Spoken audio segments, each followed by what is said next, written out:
Converse of Pythagoras theorem. Statement काय दिलेलं आहे, in a triangle if the square of one side is equal to the sum of the square of the remaining two sides. Already theorem देऊन टाकलेले आहे आपल्याला. Then the triangle is right angle triangle. Okay, मग आता काय करायचं, आपण दोन ट्रायंगल, एक ट्रायंगल काढू सुरुवातीला. हा काढला आपण एबीसी. हा कुठला काढला, एबीसी. एबीसी. आता हा 90 डिग्री अँगल आहे का नाही ते सिद्ध करायचंय. पण त्यांनी काय सांगितलं, काय याची हाईट आणि बेस याचा जो स्क्वेअर आहे तो त्याच्या तिसऱ्या बाजूच्या, आता त्याला हायपोथेन्यूस म्हणू नाही शकत आपण, कारण तो 90 डिग्री आहे का नाही आपल्याला माहित नाही. तर तिसऱ्या बाजूच्या काय आहे, तो स्क्वेअरच्या बरोबरीत आहे. बरोबर आहे ना. या दोघांचा स्क्वेअर या तिसऱ्या बाजूच्या स्क्वेअरच्या इक्वल आहे. हे सिद्ध करण्यासाठी आपण दुसरा एक ट्रायंगल काढू. सेम टू सेम काढलं. याला नाव दिलं एक्स, वाय आणि झेड.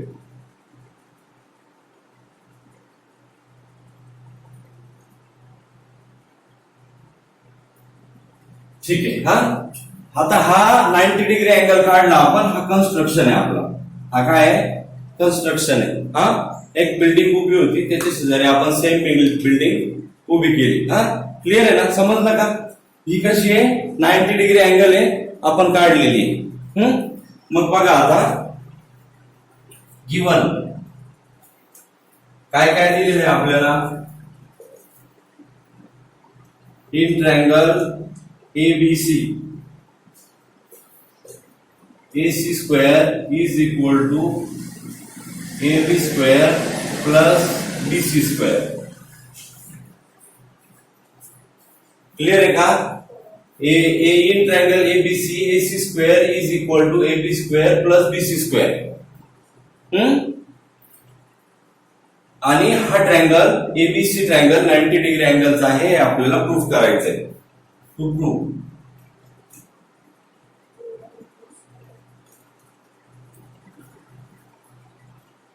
triangle ABC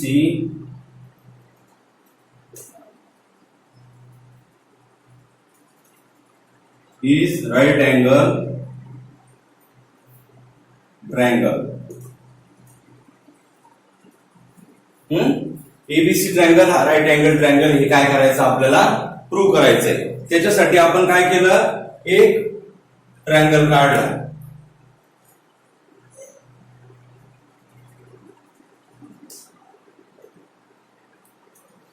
काय केलं आपण, एक ट्रायंगल काढला, त्याला नाव दिलं एक्स, वाय आणि झेड. X, Y, Z. या ट्रायंगलचा एक्स, वाय, झेड हा जो ट्रायंगल आहे, angle X, Y, Z, angle X, Y, Z is equal to 90 degree असा आपण काढला. एक्स, वाय, झेड कसा काढला, 90 डिग्रीचा काढला. हे कन्स्ट्रक्शन मध्ये काढला आपण. आणि दुसरं काय काढलं, याची एबी साइड, याची एबी साइड आणि याची एक्स, वाय साइड या कशा आहे, कॉन्ग्रंट आहे, एकरूप आहे, सारख्या आहे. याची बीसी साइड आणि याची वाय झेड साइड कॉन्ग्रंट आहे, एकरूप आहे, सारख्या आहेत. अशा आपण कन्स्ट्रक्शन मध्ये दुसरा ट्रायंगल काढला. लक्षात आलं का इथपर्यंत. मग आता बघा, XY is equal to AB and YZ is equal to BC. बरोबर का. XY is equal to AB and YZ is equal to BC. हे काय केलं आपण, कन्स्ट्रक्शन केलं. आणि अँगल XYZ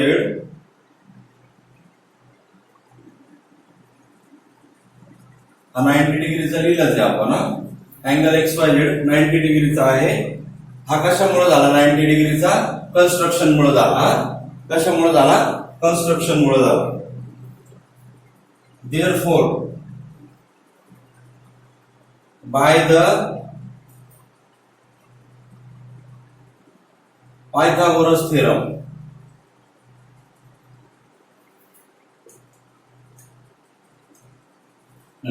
आता हा जो ट्रायंगल आपण काढला कन्स्ट्रक्शन मध्ये हा 90 डिग्रीचा आहे.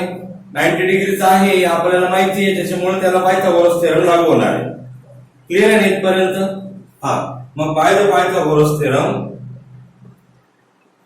एक्स झेड स्क्वेअर, हायपोटेन्युस कुठला आहे त्याचा? X z. हा, 90 डिग्री अँगलच्या समोरची जी साइड असते त्याला काय म्हणतात? हायपोथेनियस. 90 डिग्री अँगलच्या समोरची एक्स झेड त्याला काय म्हणायचं? हायपोथेनियस. आणि hypotenuse square is equal to X Y height square plus Y Z काय बेस स्क्वेअर. क्लिअर आहे का इथपर्यंत? याला आपण 1 नंबर दिला. बट त्याच्यानंतर आपण काय केलेलं आहे?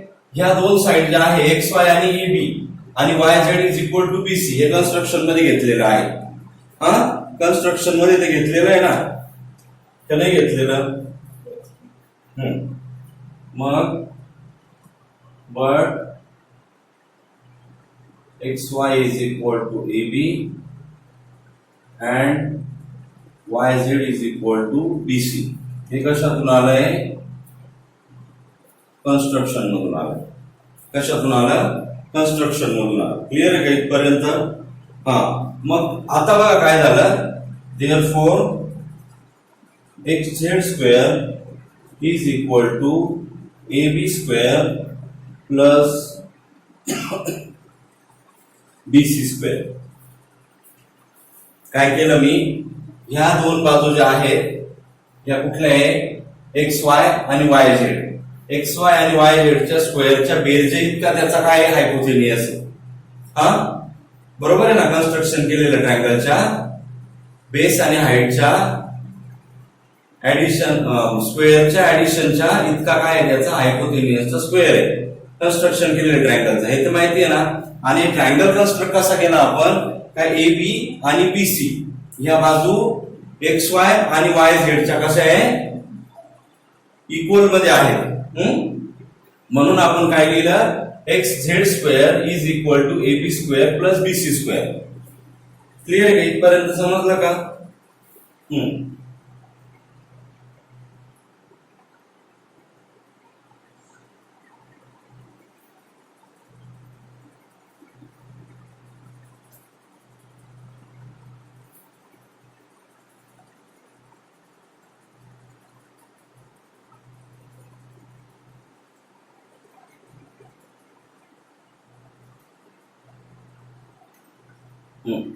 आता बघा, याला आपण 1 नंबर दिला.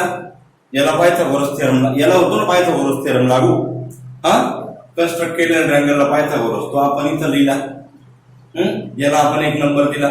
त्याच्यानंतर याच्या दोन बाजू याच्याशी इक्वल मध्ये असल्यामुळं फक्त ह्या बाजू काढून ह्या बाजू टाकल्या. या बाजू काढून या बाजू टाकल्याच्यामुळं काय झालं? का AB square plus BC square is equal to X Z square. बरोबर आहे का नाही? मग आता याचा जर स्क्वेअर, यांच्या स्क्वेअरची बेरीज जर याच्या बरोबरीत असेल तर मग हे दोन्ही सारखेच ट्रायंगल आहे ना. हा, मग एसीचा स्क्वेअर सुद्धा या दोघांच्या बेरजे इतका असेल. हे कशातून मिळालं आपल्याला? From 1 and 2. समजलं का?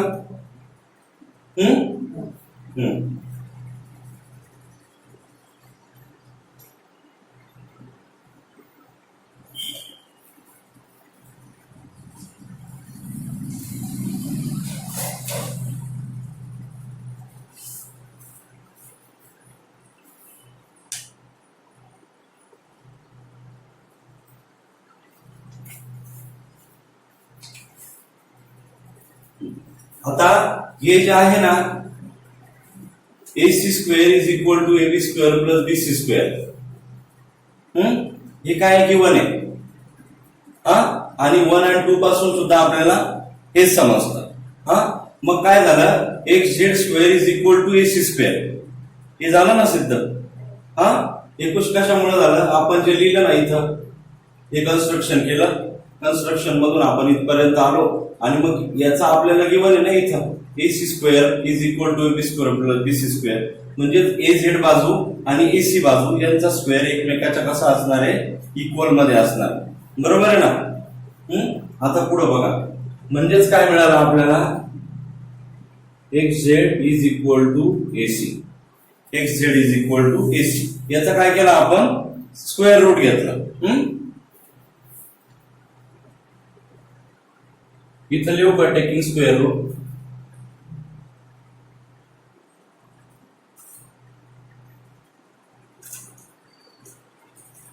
Taking square root.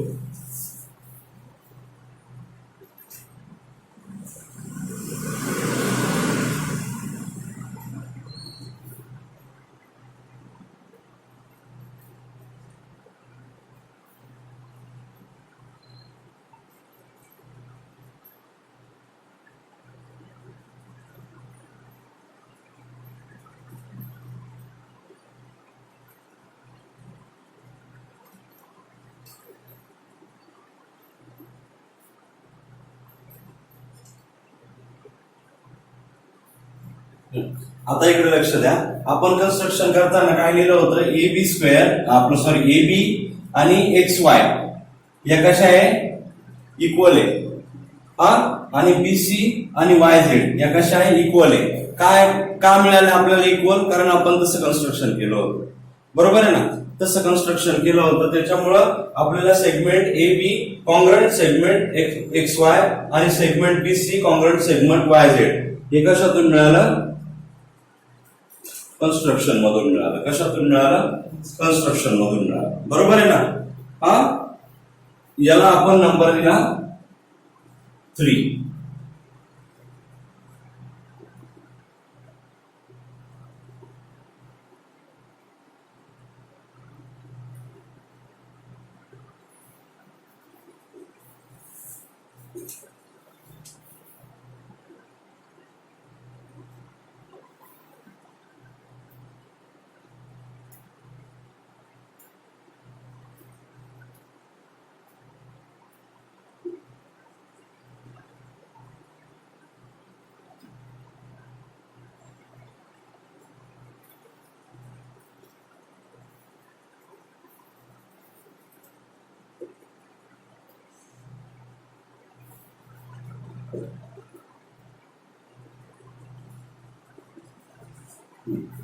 आता ह्या दोन साइड जर कॉन्ग्रंट असतील, ही साइड याच्याशी कॉन्ग्रंट आहे, ही साइड याच्याशी कॉन्ग्रंट आहे, तर ही साइड याच्याशी कॉन्ग्रंट असेल, बरोबर आहे ना.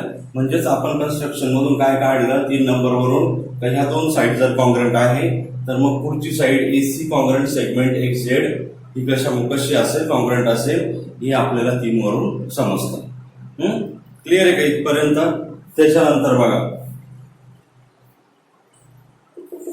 therefore triangle ABC congruent triangle XYZ from 1, 2 and 3.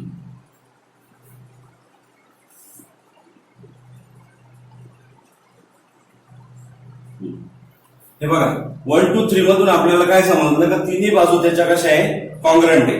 तिन्ही बाजू जर कॉन्ग्रंट आहे तर triangle ABC congruent triangle XYZ का झालं, साइड साइड साइड टेस्टने काय झालं, त्या कॉन्ग्रंट ट्रायंगल झाले. क्लिअर आहे इथपर्यंत. पुढचं बघा, therefore angle ABC congruent angle XYZ corresponding angle of congruent triangle, corresponding angle of congruent triangle. Clear आहे का.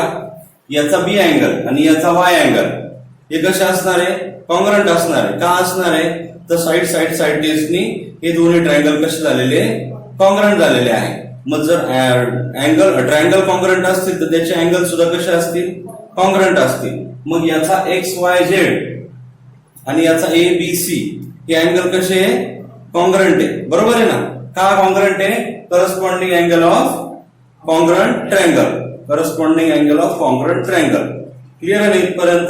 मग आता एक्स वाय झेड आपण काढतानाच 90 डिग्री काढला होता. Angle X Y Z is equal to 90 degree. हे कशातून मिळाले आपल्याला? कशातून मिळालं? कन्स्ट्रक्शन मधून. काढतानाच आपण 90 डिग्री काढला. मग एक्स वाय झेड जर आपण 90 डिग्री काढलेला आहे, हा, therefore angle ABC is equal to 90 degree. ABC सुद्धा कसा असणार आहे? 90 डिग्री असणार. आणि मग हेच आपल्याला प्रूव्ह करायचं होतं. Therefore triangle ABC is right angle triangle. ABC कसा आहे? राइट एंगल ट्रायंगल आहे. 30, 60, 90 ट्रायंगल थेरम. ट्रायंगल काढला एबीसी. एबीसी ट्रायंगल काढला. Angle A 30 degree, angle B 90 degree, angle C 60 degree. Clear आहे का? हा. ज्या वेळेस अशी कंडिशन असेल, राइट अँगल ट्रायंगल असेल, तर एसी हा हायपोथेनियस असतो. म्हणजे 90 डिग्रीच्या समोरची जी साइड असते ती काय असते?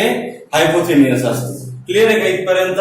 मग in triangle ABC, ABC triangle काढला. If angle B is equal to 90 degree घेतलाय आपण, angle A is equal to 30 degree आणि angle C is equal to 60 degree.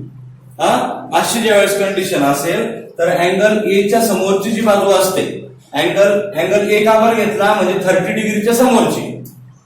ज्या अँगलचं मेजरमेंट 30 डिग्री असेल त्याच्या समोरची जी साइड असेल ती कशी असते?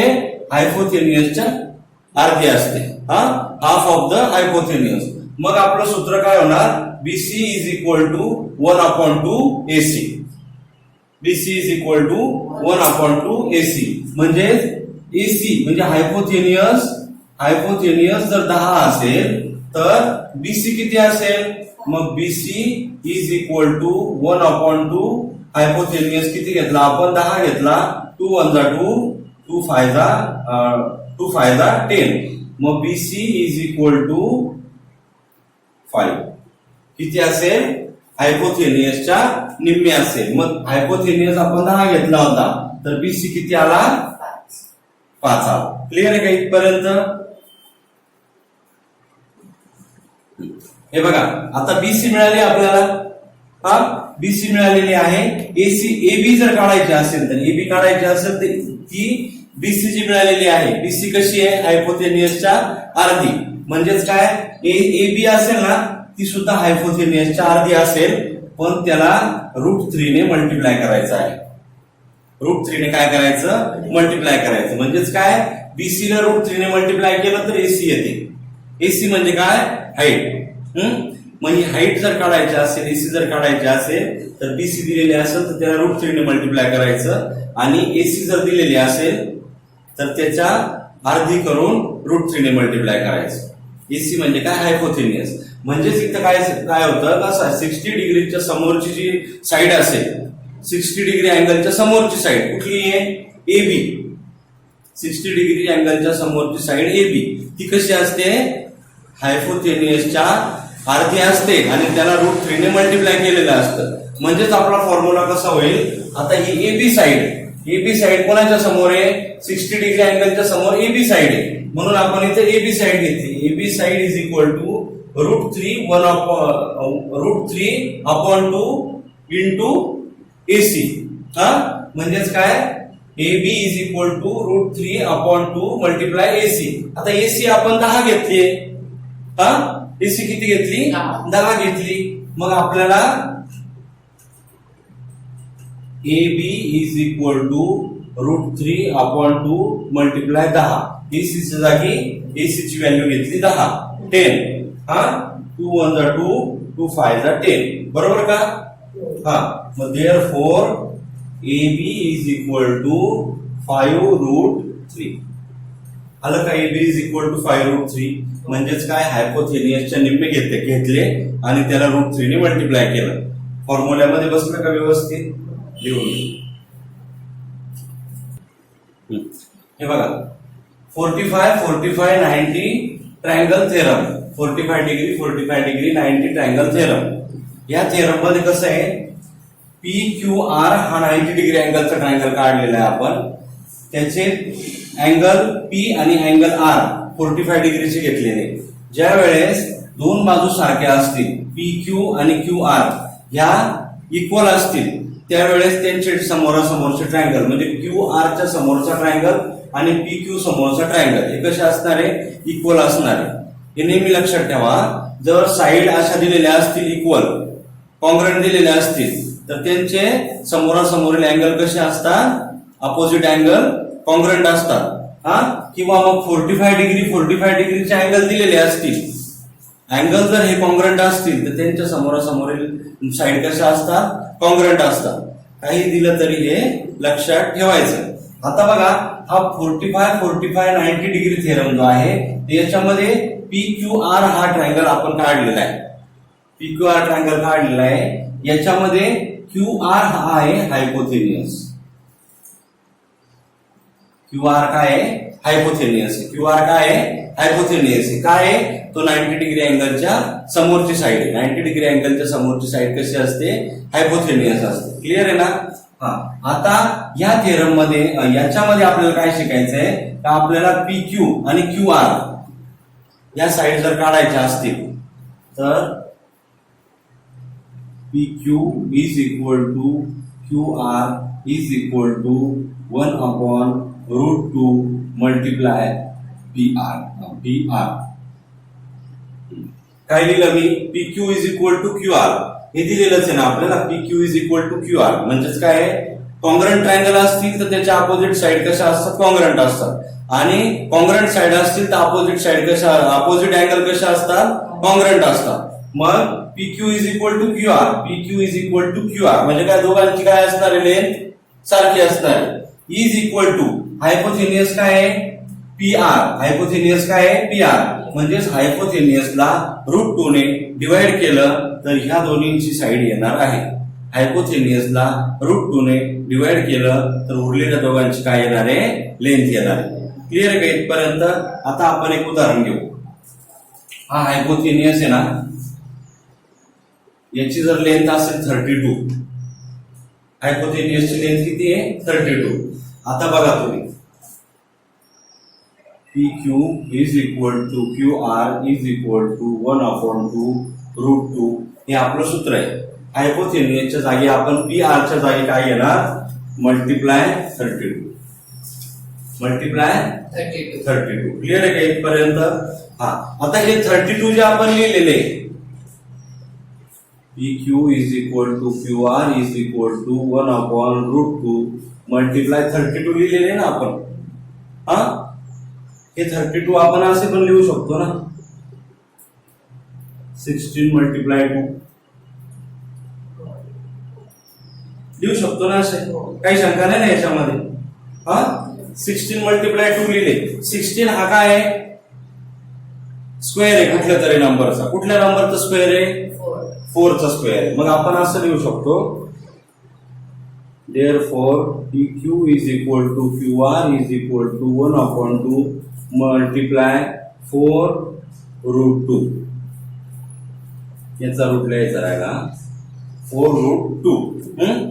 म्हणजेच काय, pq is equal to qr is equal to 4√2/√2.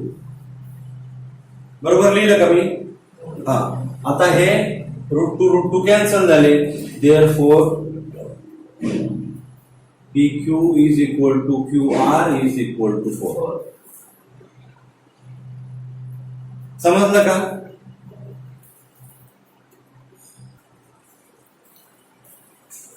हायपोथेनियसचं जे आपण मेजरमेंट घेतलंय ना, लेंथ 32 ही सुरुवातीलाच रूट मध्ये घ्या. 32 √32 म्हणजे आपल्याला त्याचं असं बायफार्केशन करून आणि याची लेंथ काढता येईल.